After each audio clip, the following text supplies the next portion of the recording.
Hi everybody, my name is Dr. Paul Garrison. I'm a clinical and forensic psychologist practicing in Atlanta, Georgia, and today we are going to be exploring hidden meanings in nonverbal behaviors. What we're going to do is we're going to look at nonverbal behaviors related to deceit, nonverbal behaviors related to safety or aggression, and just ways to enhance your overall observational skills. We're going to be doing this by using the ARC analysis system, which I created. The ARC analysis system, ARC, A-R-C, stands for action, reason, concern. And what that means is that the action is the nonverbal behavior you see, the reason is the reason that person is engaging in that behavior, and the concern is any concerns you might have based on what you've seen. It'll make a lot more sense once we get into it, so bear with me for just a minute. So emotions are handled by the limbic system in the brain, and while it's not essential that you remember limbic and the terminology, what I want you to understand is there's a part of the brain that handles emotions and that there are involuntary behaviors that come when that system's activated. So, for example, when you feel nervous, you sweat. When you feel anxious, sometimes you might scratch your face or something like that. Those behaviors come from the limbic system. The purpose of the limbic system is to increase our ability to survive. Okay, so the idea that when the limbic system is activated, we have these certain behaviors. In some way, we believe that is going to help us survive a situation on some level. Okay, so when we go back to 10,000 years ago, when the world was a very different place, when there's a lot more things you had to survive, there's certain things that our bodies learn to do involuntarily to help that. One of the best theories behind deceptive behaviors comes from a former FBI special agent named Joe Navarro. It is based on the idea that when we're comfortable, we don't show deceptive behaviors, but when we're uncomfortable, we have to do things to make ourselves feel calm. So in other words, when our body is at rest and our limbic system isn't activated, when we're being truthful, we have no reason to make ourselves feel more comfortable. Okay, so if we're in a conversation and you're telling the truth, there's no reason to do things to pacify yourself. And what that means in terms of the pacifying behaviors is that when you feel uncomfortable, you do certain things to calm yourself down. So for example, for males in particular, when we get very stressed out or when we're getting really bothered by something, we start to touch our necks like this. And what that does is that calms us down. There's a lot of nerves in the neck, and that makes you feel calmer. So what we're going to be looking for when we talk about deception and lying in behavior is we're going to look for changes in behavior. So in other words, if somebody is talking to you and the entire time they're doing this, or they're touching their face, they're doing stuff, maybe that's just some sort of idiosyncratic behavior they have. Maybe that's just something they do.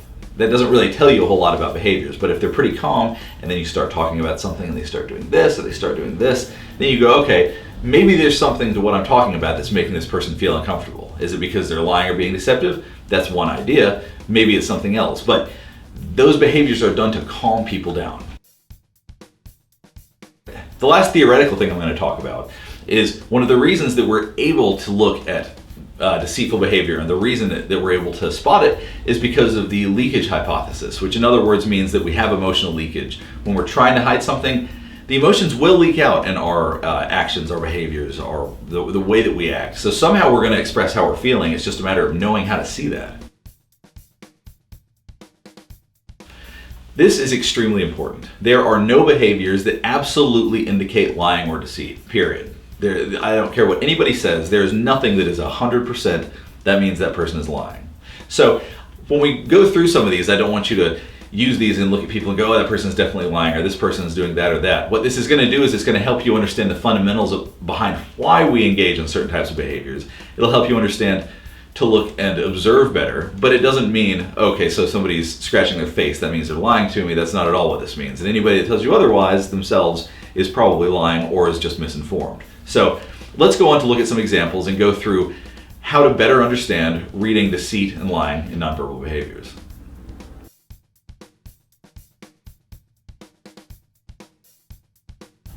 So I initially developed ARC analysis to be used by law enforcement. The way that I'm going to be talking about it today is specifically going to be focusing on lying, deceit, and safety, but it doesn't have to be. I'm going to be doing another series of videos later that's going to be focusing on more business interaction and things like that. So if those aren't on YouTube yet, come back and those will be up at some point. To reiterate what ARC analysis means, the A in ARC is an action, so in other words, the nonverbal behavior that you observe. The R is reason, so the reason that person is unconsciously engaging in that behavior. And the C is concern. So in other words, what concern should you have based on what you're seeing? Is there no concern? Is there a concern for your safety? Is there a minimal amount of concern? What type of concern do you have based on what you're seeing? There are 4 levels of concern with ARC analysis. One being minimal concern, which means exactly what it sounds like, which is that there's not much concern related to a certain behavior. The second behavior would be what we call an examine prompt. So in other words, there's something that is worth examining more. So you start seeing a behavior that you think, that's interesting, maybe I need to look a little bit more into that. Then there's the suspicion prompt where somebody's showing some pretty strong signs of lying or deceit, and they're starting to act rather suspicious, so you really need to push more. And then there's the safety prompt, which means this person's engaging in behaviors that can very literally impair my safety. So now that we've gone through the fundamentals of why we engage in certain nonverbal behaviors, let's look at specific examples. We're going to start with the torso. So let's go through a scenario. Let's say that you ask somebody, what were you doing last night? And they said, I don't remember. It was late. I don't know. I'm not sure what I was doing. I don't remember. Or you ask somebody the same question. What were you doing last night? And they go, I'm not really sure. I don't remember what I did last night. Okay, so there's a lot there. I don't know what your initial impression is. I want you to figure out which one of those is suggesting lying or deceitful behavior. If you saw the first action as being the one that was more likely to be truthful, then you're correct. So now let's explain why that is. What's the difference between the first one and the second one? How can we tell the difference? Well, the first one, what I did is I had my arms wide open.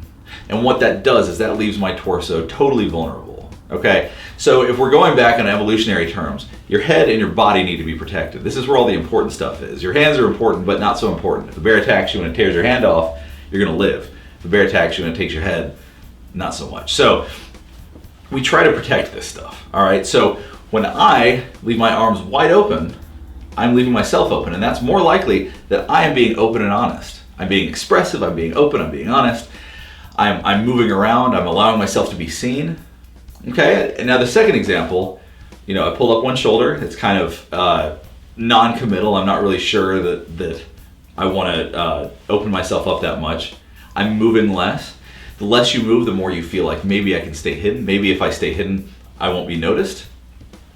And I was also shaking my head yes when I said that I didn't remember. There's all of these very subtle things that you can observe when people are engaging in behaviors that are in some way trying to be deceptive. So, as a general principle, the more open you are, the more open your body is, the more likely you are to be telling the truth. The more closed your body is, the more likely you are not to necessarily be lying, but the more likely you're trying to protect yourself in some way. No single behavior in isolation means a whole lot. It's when you got to look at the big picture. So, understanding this system and understanding everything, it takes a lot of work on your end. So now let's talk about some things you can observe from watching somebody's torso and shoulders. Our torso houses many vital organs, and so oftentimes comforting behaviors that you're going to observe are going to be about blocking your torso or protecting it in some way. The next action we're going to talk about is body shielding, or crossing your arms like this. The reason that people do that unconsciously is to calm themselves or to make themselves feel comfortable. So it could just be a normal comforting behavior, but if you see people do this with clenched fists, that might mean something else. They might be a lot more tense, they might be more anxious or nervous or something like that. The action of a torso splay, or in other words, taking up as much room as you can with your torso, it is typically done as a sign of disrespect. So the reason people do that is to be disrespectful. It is to show that it's their territory. And the concern that comes with that, it could be a safety concern. In particular, if we're talking about law enforcement, when people start doing that, it could indicate that they are aggressive or that they're hostile. Now, if you observe the action of somebody baring the torso, or in other words, taking off their shirt, then the reason they're doing that typically is to get ready for a fight. Now, I know that may sound obvious, but if we're talking about on an unconscious level, that really is why somebody would bare their torso, because they'd be prepared to fight. So that once again would be a safety concern. If you get a two-shoulder shrug, the reason people typically do that is genuinely because they don't know. That generally means, I don't know. And so there's a minimal concern. If the action you observe is a one-shoulder shrug, sometimes that means that they're trying to be deceptive or that they're trying to deflect in some fashion. So that could be a suspicion concern. That could be something that is a highly suspicious behavior under the right circumstances. Arms are very versatile, and I think that for a lot of people they are underutilized when it comes to observing nonverbal behaviors. Arms can be used to defend ourselves or to show aspects of ourselves, like wearing a watch or having tattoos. It can try to help us express who we are. Hands are extremely complex and are extremely useful for people when communicating. People who are open and honest tend to talk a lot with their hands, and people who are liars tend to not talk as much with their hands. It's a very basic rule, and it's not 100%, but generally that's something that we've observed. So if you see a significant amount of arm movement, if that's the action you're observing, then the reason people oftentimes are doing that is that they're being open. Usually when people have significant arm movement, they're leaving themselves open. And so the reason they would do that is that they're probably being genuine or being open to you. So, that doesn't mean everything they're saying is true, but it means that they're trying to be open. If you're to see the action of restricted arm movement, or when somebody's walking and they're not moving their arms, or something like that, oftentimes they're trying to appear invisible. So the reason people do that is that they do not want to be noticed. So whether that's because they're trying to stay safe, or whether that's because they've engaged in something they shouldn't have and they don't want you to see them, the less somebody moves their arms, the more likely they are trying to hide something. So if you observe the action of somebody putting their arms behind their back, now they are trying to hide their hands, but they're also leaving their chest open, which would be unusual in terms of like a suspect as far as law enforcement goes. If they were, I'm not talking about when they were handcuffed, but if they were just standing with their hands behind their back, yeah, they may have something to hide, but it would be not necessarily something you're going to see a whole lot because that leaves them very open. Now, people putting their hands on their hips like this, which is something that people in law enforcement often do, can often be a sign of dominance. In a job like law enforcement, you need to be able to show dominance, and so it's not uncommon that you'll see a police officer, for example, with his hands on his hips. Now, if the role is reversed and a police officer is approaching somebody and that person stands there with their legs open and their hands on their hips, that could be a concern for safety, because that could mean that this person is hostile or aggressive because they're trying to show dominance over somebody else. Now, if you're sitting and your hands go between your knees, that can be a loss of confidence. So if you're in a meeting with somebody, for example, and you're negotiating with somebody and you feel like it's going really well, then things go south really quickly, your hands might go right between your legs because you are now feeling not as confident as you once were. In the context of law enforcement, this would be something worth examining. In the context of just general interaction, it still means the same thing, but it would elicit a different level of what should be paid attention to. Now, if you have arms crossed with hands on the biceps, if you're sitting there and gripping your arms, usually that means defensiveness. I mean, if you think about how much tension it takes to do something like this is not a comfortable way to sit. It's almost like you're gripping, holding on, getting ready for something. I mean, that's why you grip like that. So if you see somebody standing that way, they're probably pretty uncomfortable. It's not so much a typical pacifying behaviors like some of the other ones we've talked about, but it's like somebody bracing themselves, getting ready for impact or getting ready for something bad. So this could oftentimes mean that somebody is engaging in being defensive. So there would be a reason to examine that more, or to see it as suspicious if somebody's doing it excessively. Next, we're going to talk about hands. So open hands away from the body, oftentimes that can mean sincerity. Oftentimes people can see that as sincerity, and it makes sense. We're leaving ourselves very open. So as far as concerns go, there's minimal concern with that. Now, for people with withdrawn hands, you put them in your pocket, you put them behind your back, you put them somewhere. I mean, oftentimes it can be people associated with deceptiveness, but it could just be discomfort. It could just be that people feel insecure and they just don't know what to do with their hands. So don't read too much into people hiding their hands. Finger pointing is a big one. I hate to do this to people, and I always make sure that I don't do this when I'm talking to people. I'm doing it right now because I'm trying to demonstrate it. But if somebody points at you, we are wired to dislike that. Even at a very young age, if your mother points at you, you know automatically, like, that's not good. Even if it doesn't mean anything in the context of your family necessarily, like, we are wired to know that somebody pointing their finger at you is not a good thing. It is a hostile act. when I work with couples, I oftentimes see couples pointing at each other, and that's when I can tell things are starting to get disrespectful, when people are really starting to get angry. And if it's law enforcement and somebody starts pointing their finger at law enforcement, or they start, trying to poke it at a police officer or something like that, that is extreme hostility. That is definitely something that could indicate a concern for safety or a concern for the type of behavior they're engaging in. Now, sweaty hands, that's another one that we see a lot, and it's so common, it's hard to read too much into it. Other than, nervousness causes people's hands to sweat. There's a million reasons people's hands sweat. If somebody has sweaty hands, don't think, if you've just gotten done talking to somebody and they shake your hand, don't think that means they were lying to you. That might just mean they were nervous, So don't read too much into hand sweating. Maybe it means something, maybe it doesn't. There's too many possible meanings. It's not worth paying attention to too much. Now, shaky hands.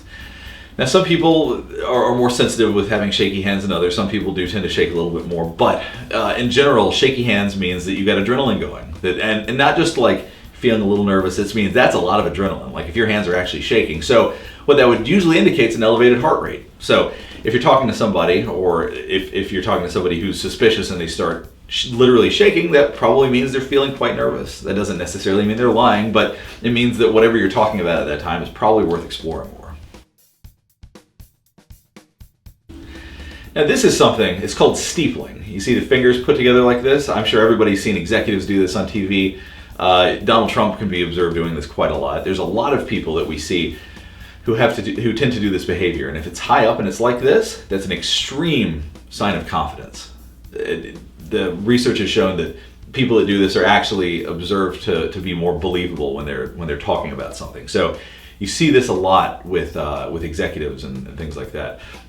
Now, on the law enforcement side of things, if you were to be talking to someone who's a suspect and they start doing this, that could be a sign of arrogance or overconfidence, or trying to express that they know more than you, or trying to belittle somebody else. So while it can be effective in certain situations, there are also situations where if you start doing this, people are going to feel disrespected. So if people don't use many hand gestures, or they don't move their hands around much, typically that's associated with people observing that person to be less honest. Whether or not that's always the case, I'm not sure, but it's perceived that way, and unconsciously. So if we see somebody, or we know somebody that talks and they just don't ever move their hands, we tend to think of that person as being less honest. And if we're in a situation where lying or deceit is relevant or important, then it's going to be likely that if we see them try to not move their hands at all, that's going to be associated with dishonesty. The face often shows signs of stress and is our primary method of communication. So it's our most prone to be really good at lying. So the face is one that can be hard to interpret, because we've got a whole lifetime of practice thinking that this is how we should lie. If we're going to make something up, or if we're going to hide something, this is how we should do it. Okay? So the face can be hard to interpret, but when people touch their neck, when people touch their face, that often is very much a sign to try to pacify ourselves or to calm ourselves down. So gaze aversion, so looking away or not wanting to look at somebody, is oftentimes thought of as being related to lying or deceit. But it's often way overused in that regard. Frankly, I don't even pay attention to that when I'm trying to figure out information related to lying and deceit. So there's too many reasons people can look away. They can be uncomfortable, they can just be shy. I mean, there's a million reasons people can look away or not want to look you in the eye. So, honestly, I would write that off and not pay too much attention to that.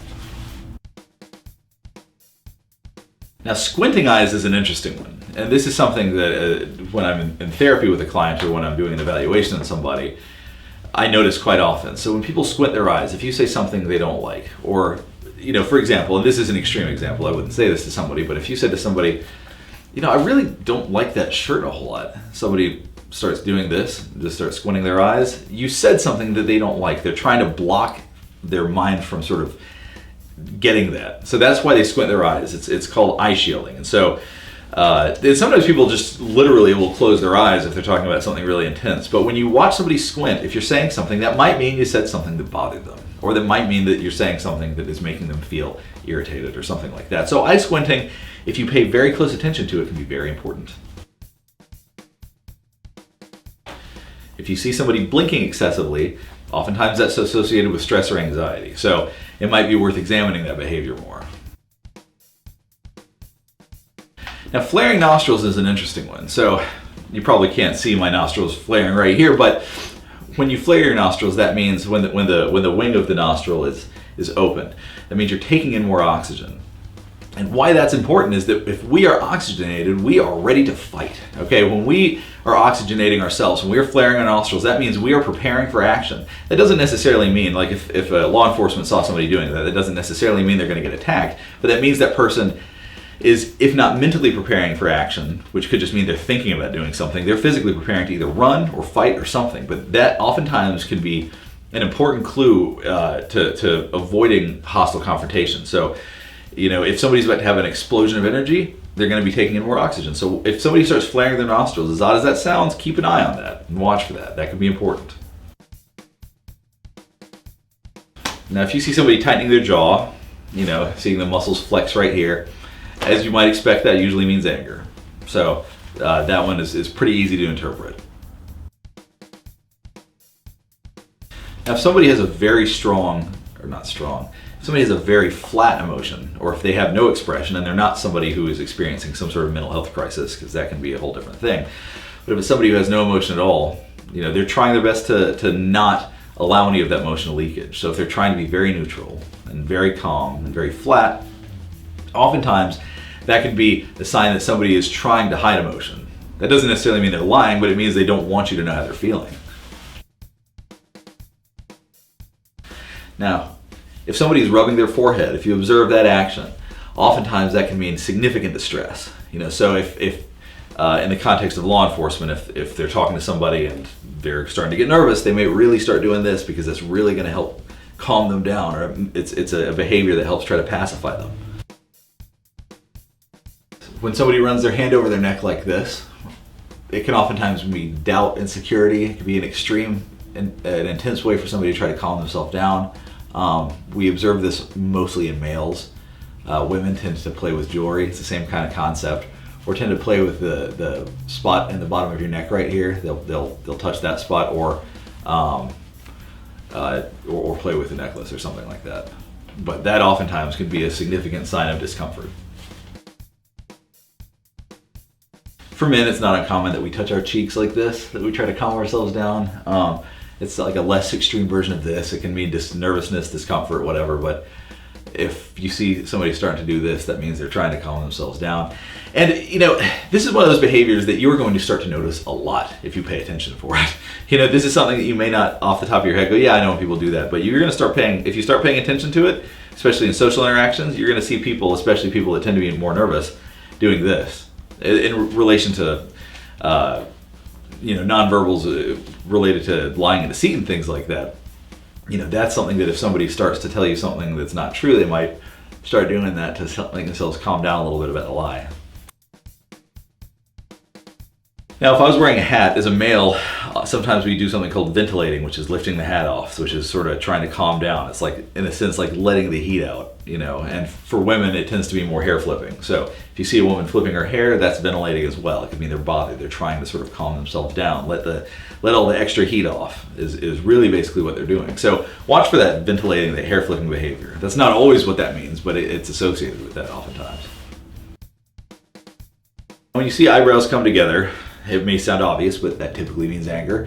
So if you're talking with somebody and their eyebrows come together, even if the rest of their face doesn't seem as extremely angry as you might think, what's important about this is when you see it quickly or when you see it subtly. Dr. Paul Ekman is someone who a lot of this information is based off of. He's the king of the research in this area. If there's anybody you want to know that is sort of the originator of a lot of this stuff, it's Dr. Paul Ekman. But he works with micro expressions, and the idea is if you very briefly see somebody doing this, or very briefly furrowing their brow, even if it's just for a quick second, that could mean that there's anger associated with what you're talking about or what they're thinking about at the time. So watching, not so much for somebody just sitting there with their eyebrows furrowed, but watching for it to happen subtly can be an indication that they're feeling some anger, that they're feeling something that they're not expressing. So if somebody's using a really intense look of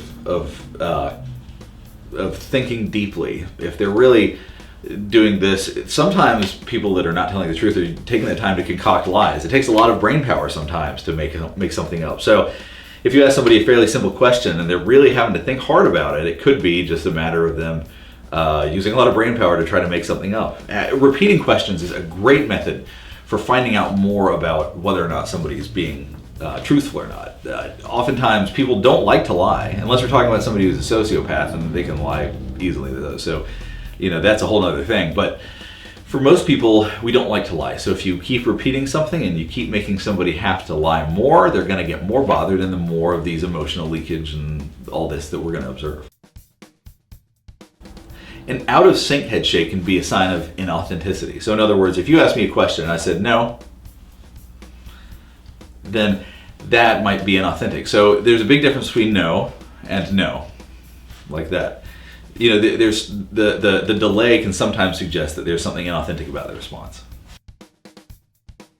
Nodding in agreement is something that's a fascinating thing to watch. Now, what that means is that somebody is nodding and basically doing this when, in terms of law enforcement, if somebody is talking to a suspect and they're asking them if they did certain things, they may actually nod that they did. And they may not be saying it, but they may just actually be nodding. It's a really fascinating phenomenon. Sometimes when people are trying to hide things, they can unconsciously go ahead and agree with you. That's not enough to go on 100%, but watch for that, because that's something you may observe with people.